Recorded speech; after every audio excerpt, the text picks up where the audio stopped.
আগামীকাল 1 জুলাই এই রাজ্যে 1,51,00,000 অন্নপূর্ণা যোজনায় আবেদন করেছিলেন। আমরা স্ক্রুটিনি করে প্রায় 1,20,00,000-এর বেশি দিদি আর বোনের নামকে আমরা নথিভুক্ত করতে পেরেছি। এদেরকে আগামীকাল আমরা 3,000 করে টাকা অ্যাকাউন্টে ট্রান্সফার করব। 1,20,00,000 দিদি এবং বোন। এর মধ্যে আপনারা শুনলে খুশি হবেন, 5 লক্ষ আমাদের আদিবাসী দিদি এবং বোন আছে।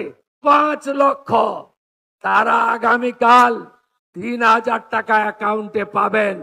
প্রতি মাসে তারা এই সরকারের তাদের অ্যাকাউন্টে পাঠাবে।